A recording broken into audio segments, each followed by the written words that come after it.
جیسے بھوک مسلط کی ہے, بھوک ختم ہو جائے, ہوٹلوں کا بزنس بولو ختم. چاہے تیری میری بریانی کا ہو, وہ جو ہم ریبن کاٹ کے آئے, یا کسی میری تیری بریانی کا ہو, آڑی ترچی بریانی ہو, ٹیڑھی میڑھی بریانی ہو, سیدھی سادھی بریانی ہو, کوئی بھی ہو, کچھ بھی نہیں چلے گا بزنس. بھوک مجبور کرتی ہے ہم پیسہ خرچ کریں, روٹی خریدیں, گوشت خریدیں, بریانی خریدیں, برگر خریدیں, تو یہ سب بھوک اور پیاس ہمیں مجبور کرتی ہے. تو یہ جو چوتھی چیز ہے یہ ہے قوت شہوانیہ, یہ بھی انسان کے اندر اللہ نے قوت رکھی ہے. پانچویں چیز ہے قوت, یعنی محبت کے اپوزٹ میں بیان کرنا چاہیے, بغض اور نفرت. محبت کے اپوزٹ کیا ہے؟ بغض اور نفرت. یہ نفرت بھی بہت سارے کام کراتی ہے انسان سے, کچھ پازیٹو اور کبھی نیگیٹو. پازیٹو بھی بہت کراتی ہے نفرت. مظلوموں پر ظلم ہوتا ہوا جب انسان دیکھتا ہے تو نفرت کس سے پیدا ہوتی ہے؟ ظالم سے. یہ نفرت نہ ہوتی تو اس کے خلاف خالی فتوے سن کے اور شریعت کی موٹیویشن سے کام نہیں ہوتا. نفرت کے ایک جذبات پیدا ہوتے ہیں.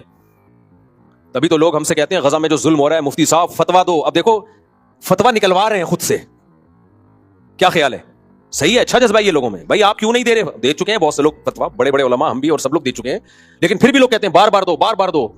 کسی اور ٹاپک پہ تو نہیں کہتے مفتی صاحب بار بار فتوا دو کہ سود حرام ہے, کیوں نہیں دے رہے فتوا؟ بار بار دو فتوا. مفتی صاحب بار بار فتوا دو کہ اکٹھی 3 طلاقیں ناجائز ہیں, بار بار. نہ نہ نہ بھائی, ایک قوم پہ ہم ظلم ہوتا ہوا دیکھ رہے ہیں, جذبات بھڑکتے ہیں تو ایک دم ظالم کے خلاف نفرت کے جذبات پیدا ہوتے ہیں.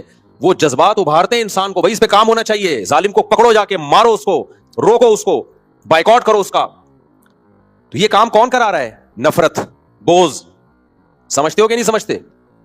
اور حقیقت ہے شریعت میں جیسے محبت کے فضائل ہیں نا, نفرت کے بھی بڑے فضائل ہیں, اگر وہ صحیح جگہ پر ہو.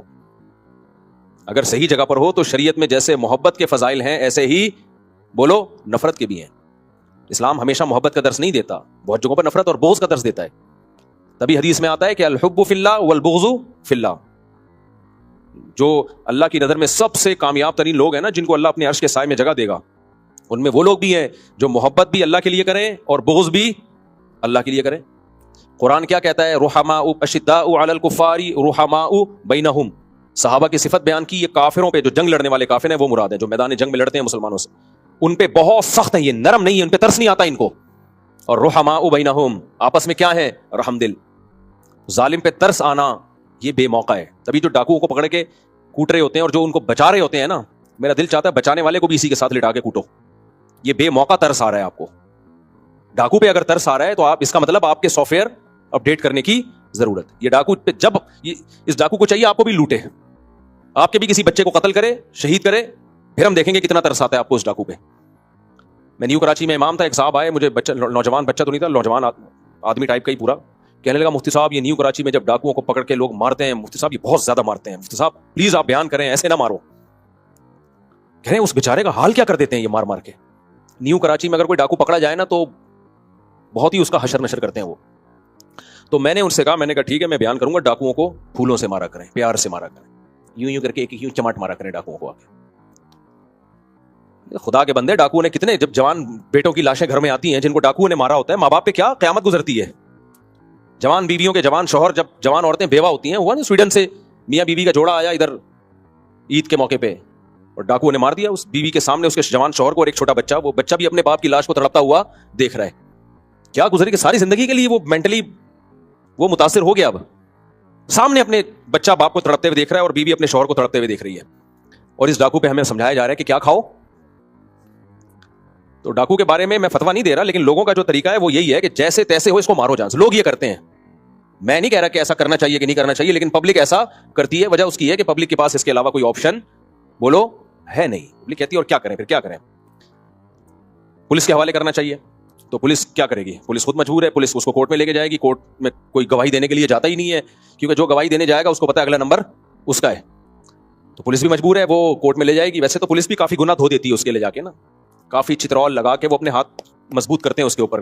ایکسرسائز جس پولیس والے نے بھی کرنی ہوتی ہے نا ہاتھوں کی, چماٹوں کی, وہ شادی کے لیے تیاری کر رہے ہوتے ہیں کہ جب ہم پٹیں گے تو پھر ہم. وہ ایک آیا تھا نا, میم آئی تھی کہ ایک آدمی سینڈل خرید رہا ہے بیوی کے لیے, پہلے اپنے یوں ایسے ایسے مار کے دیکھتا ہے. تو دکان والے نے پوچھا کہ یہ کیا چیک کر رہا ہے؟ کہہ رہا ہے چیک کر رہا ہوں, بعد میں مجھے ہی پڑے گی نا, تو برداشت کر لوں گا کہ نہیں کر لوں گا برداشت. خیر, تو یہ ہے قوت غضبیہ یا نفرت یا بغض. اور بھی قوتیں ہیں, لیکن انسان کی زندگی میں سب سے زیادہ کردار ان قوتوں کا ہے. تو ان قوتوں میں بیلنس سمجھتے ہو, اعتدال. ہم عقل سے شروع کرتے ہیں. عقل کا ایک ہے بالکل ہی استعمال نہ کرنا. تبھی قرآن بار بار کہتا ہے افلا تعقلون, تم عقل سے کام کیوں نہیں لیتے. اب مشرک لوگ, غیر مسلم لوگ عقل سے بالکل کام لیتے ہی نہیں ہیں. ڈاروین نے ان کو بول دیا ہم بندر سے بنے ہیں. ابے بندر کس سے بنا ہے؟ بندر پتہ نہیں کس سے بنا ہے. وہ کس سے بنا ہے؟ وہ ایک سیل سے بنا. ابے یہ آنکھ خود بخود کیسے بن گئی بھائی؟ یہ کیسے ہو گئی؟ پاگلوں والی باتیں کر رہے ہو. مالکم کیف تحکمون, تمہیں کیا ہو گیا؟ کھوپڑی استعمال نہیں کرتے. قرآن ان لوگوں سے کہتا ہے آنکھ ایک بہترین ڈیجیٹل کیمرہ ہے ایوالو ہو کے. یہ اچھا میں بار بار ایک بات کہتا ہوں, ایتھیس اور ملحد لوگ نا آپ کو اس زندگی کے شروع میں تو پھنسا دیتے ہیں, لے جاتے ہیں, لیکن جو اصل سوال ہے اس کو پی جاتے ہیں ہمیشہ. جیسے اہل حدیث لوگ جب 3 طلاق کی بات آئے گی نا وہ گھماتے ہیں, آپ کو گھماتے ہیں. جو اصل ہمارا کویشچن ہے اس کو پی جاتے ہیں کہ حضرت عمر نے حلال کو حرام کیسے کر دیا. یعنی 3 طلاق کو ایک قرار دے کر جس کے لیے حلال بیوی تھی اس پہ حرام کر دی, جس کے لیے حرام تھی اس کے لیے حلال کر دی. یہ سیاست تھوڑی ہے, تو دین میں تحریف ہے. آپ یہ بولو کہ حضرت عمر نے دین میں تحریف کی اور سارے صحابہ نے ٹھنڈے پیٹوں اس تحریف کو برداشت کر لیا. تو یہ بولو نا, منہ سے پھوٹو نا. آپ کو شرم کیوں آ رہی ہے یہ بولتے ہوئے؟ بولو تاکہ ہمیں پتہ چلے آپ کا دعویٰ کیا ہے. لیکن اہل حدیث بہت گھمائے گا بات کو طلاق کے مسئلے میں. اس بات کا جواب قیامت تک نہیں دیں گے, بلکہ وہ گھمائیں گے تمہارے فلاں دیوبندی نے بھی 3 کو ایک کہا, فلاں نے بابے سارے دیوبندی بھی بولتے ہیں ہماری صحت پہ اس سے فرق نہیں پڑتا, ہم نے کلمہ اللہ کے رسول کا پڑھا ہے صلی اللہ علیہ وسلم, اور صحابہ نے سب سے پہلے دین کو سمجھا ہے. تو آپ ہمیں کیا سمجھتے ہو؟ ہم دیوبندی کا ہمارے ساتھ اگر دم لگی ہوئی ہے تو کیا ہم قرآن و سنت چھوڑ دیں گے؟ تو آپ 100 دیوبندیوں کے حوالے بھی دے دو, ہم نہیں مانیں گے. آپ میرے شیخ کے حوالے لے آؤ, مفتی عبدالرحیم صاحب ہیں, مفتی رشید احمد صاحب ہیں, پھر بھی نہیں مانیں گے کیونکہ ہم نے اس پہ ریسرچ کی ہے. بھائی ریسرچ ایک چیز پہ ہوتی ہے تو کون مانتا ہے؟ تو گھماتے ہیں باتوں کو, گھماتے ہیں. ایسے ہی ملحد وہ بھی گھماتے ہیں باتوں کو. بدعتی وہ بھی کیا کرتا ہے؟ بات کو گھماتا ہے. آج ایک صاحب آئے, وہ کہنے لگے کہ میں نہیں مانتا صحابہ کو, اس طرح کی کوئی بات کر رہے تھے. تو میں نے کہا کہ آپ کے صحابہ کے نام ماننے سے پتہ ہے ہوگا کیا؟ آپ بولو میں قرآن کو نہیں مانتا, سیدھا سیدھا. یہ تکلف کرنے کی ضرورت نہیں ہے کہ میں مسلمان ہوں اور میں صحابہ کو نہیں مانتا. کہہ رہے ہیں کیوں بھائی؟ میں نے کہا بھائی یہ قرآن ہمیں پہنچا کہاں سے ہے؟ صحابہ سے پہنچا ہے. اور کس نے پہنچایا؟ یہ ایک جم غفیر ہے. اگر ہم کہیں 2-4 افراد نے پہنچایا ہے تو 2-4 افراد کا پہنچایا ہوا تو مشکوک ہوتا ہے. اس میں تو پھر کیسے آپ کو اطمینان ہوگا؟ 2-4 آدمیوں کی خبر پہ 100% یقین تھوڑی ہو سکتا ہے, چاہے وہ کتنا ہی ثقہ ہو, ان سے غلطی کا امکان ہو سکتا ہے. یہ تو جم غفیر سے قرآن پہنچا ہے تو ہم کہتے ہیں اس میں تحریف کا کوئی امکان سرے سے ہے ہی نہیں, کیونکہ متواتر خبر میں تو کوئی انگلی اٹھا ہی نہیں سکتا. اور میں نے کہا کہ بھائی اگر آپ ابو بکر کو نہیں مانتے, کتنے سوال ہوں گے, نبی نے اپنے مسلح پہ کیوں کھڑا کیا ابو بکر کو؟ اتنے سارے سوالات ہیں, لیکن باطل کیا کرے گا؟ وہ ہمیشہ بڑے بڑے سوالات کو پی جائے گا اور الٹا آپ پہ اعتراضات, چھوٹے چھوٹے اعتراضات کرنا شروع کر دے گا. باغ فدق یہ ہو گیا تھا اور یہ ہو گیا تھا اور وراثت نہیں ملی تھی, اور یہ باتیں گھما گھما کے کہاں لائے گا؟ اب انہی باتوں میں لائے. تبھی یہ خوب سمجھ لو, جب بھی کسی باطل سے بات ہونا اس کے سوالات کا جواب نہ دیا کرو. اس کی کوشش ہوتی ہے آپ کو اپنے سوالات میں الجھائے. آپ اپنے سوالات اس سے پوچھا کرو, آپ اپنے سوالات پوچھا کرو اس سے. اس کی مثال ایسے جیسے وہ جو چشتی رسول اللہ اور اشرفی رسول اللہ کا نا جو منجن بہت عرصہ بیچا ہے, تو اس کا جواب دینے کے بجائے آپ پوچھو کہ آپ کی نظر میں اس کی کیا تعویل ہے.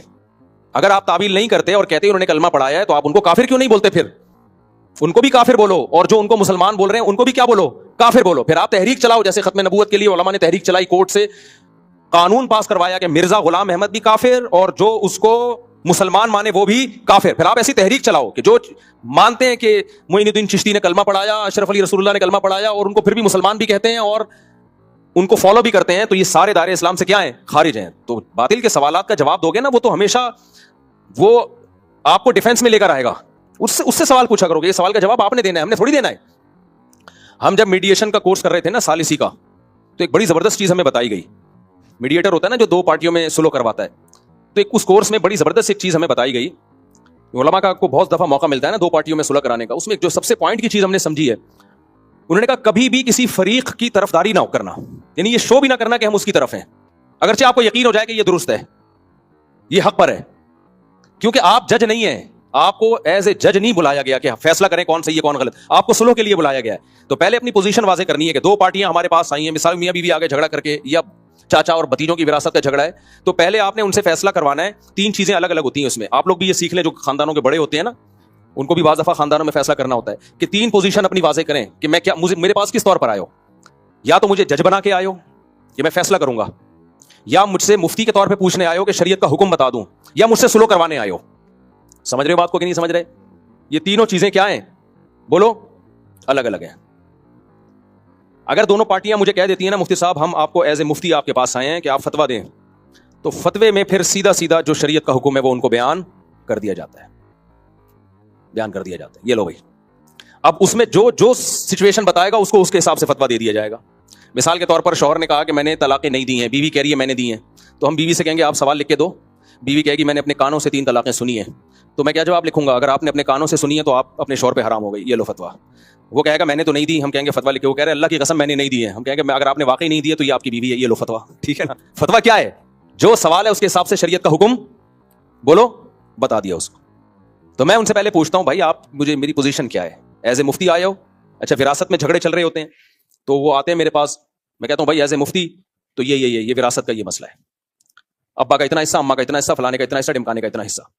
اب وہ کہتے ہیں ہم نے بہن کا حصہ دے دیا ہے، ایک مثال دے رہا ہوں، اور یہ مکر گئی ہے کہ نہیں دیا، تو میں کہتا ہوں فتوا چاہیے، تو فتوا یہ ہے کہ بھائی اگر گواہ ہیں تو ٹھیک ہے، نہیں ہے تو وغیرہ وغیرہ، اس طرح کر کے جو بھی فتوا ہے، اور اس کو بتا دیا کہ اگر آپ نے دے دیا ہے تو قیامت کے دن آپ، یعنی جھوٹ بول رہی ہے نا، اگر وراثت لے کے مکر گئی ہے تو آپ مجرم ہوگی، جو بھی اس کے حساب سے شریعت کا حکم ہے جس کو کہتے ہیں دیانت، کہ آخرت کے حساب سے یہ بنتا ہے اس میں۔